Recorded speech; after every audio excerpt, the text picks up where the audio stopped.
वर्तमान घरे तंबा पात्रर व्यवहार ह्रास पाईगलाणी किंतु आज मध्य पूजा पाठरे तंबा बासन व्यवहार करा जाए।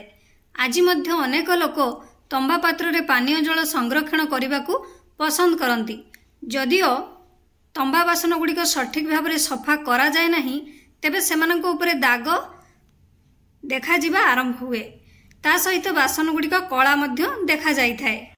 जदि आपण तंबा बासन व्यवहार करूछंती एवं एही समस्यार सम्मुखीन हेउछंती तेबे आसंतु आज आमे किछि पद्धति ग्रहण करिबा जो पद्धति को आमे अप्लाई करी आपणकर तंबा बासन को पूरापूरी सफा करि परिबा ता भी पुनी सहज उपाय रे। ताले चलंतु वीडियो आरंभ करिबा। गुड आफ्टरनून आपण मानकु समस्त को मो तरफ नमस्कार। आशा करछि आपण माने समस्त भलरे थिबे मु भी भलरे अछि।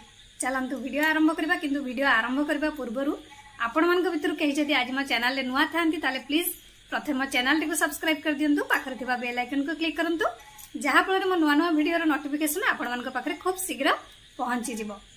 ताले चलंतु वीडियो आरंभ करिबा।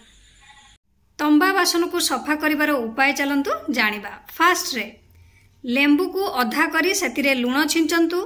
एही अधा लेंबू सहित कला होइथिबा आपणकर तंबा बासन को घसंतु। लेंबुरे थिबा एसिड एवं लूण एकत्र होई कला को सहजरे दूर करिथांती। सेकेंड रे विनेगार एवं लूण मिसांतु।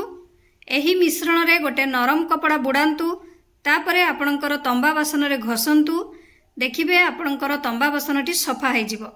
कारण विनेगार थिबा एसिड कला को दूर करिबारे सहाय्य करिथाए। थर्ड रे पात्र रे टमाटो पेस्ट नियंतु गोटे पात्र रे किबा आपण माने टमाटो प्यूरी भी नै परिबे। एबे आपण माने तंबा पात्र रे भलो भाबरे पेस्ट जो टमाटो पेस्ट नहले टमाटो प्यूरी ए सब जहाँ भी किछि आपण पाखरे अछि जोटा कि नहले टमाटो सॉस ताकू आपण माने तंबा पात्र रे भलो भाबरे लगेई दियंतु। किछि समय छाड़ी दियंतु।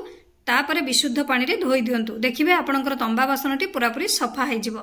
कारण टमाटो रे थिबा एसिड कला को दूर करिबारे सहाय्य करिथाए। नहेले बेकिंग सोडा को पानी रे मिसाई गोटे पेस्ट प्रस्तुत करंतु। एही पेस्ट को पात्र रे आपणकर तंबा पात्र रे भलो भाबरे लगांतु। किछि समय छाड़ी दियंतु। तापरे नॉर्मल पानी रे धोई दियंतु। देखिबे आपणकर तंबा पात्र सफा हो जिवो। कारण बेकिंग सोडा हेउची एक प्राकृतिक स्क्रब जहा कला दूर करिबारे सहाय्य करिथाए। नहेले आ गोटे उपाय भी करि परिबे जोटा कि समान परिमाणर विनेगार एवं पानी मिसांतु। एही मिश्रण को आपण माने आपणकर तंबा पात्र रे ढाळंतु। एहाकू किछि समय छाड़ी दियंतु। तापरे विशुद्ध पानी रे धोई दियंतु। देखिबे आपणकर तंबा पात्रटी सफा हो जिवो।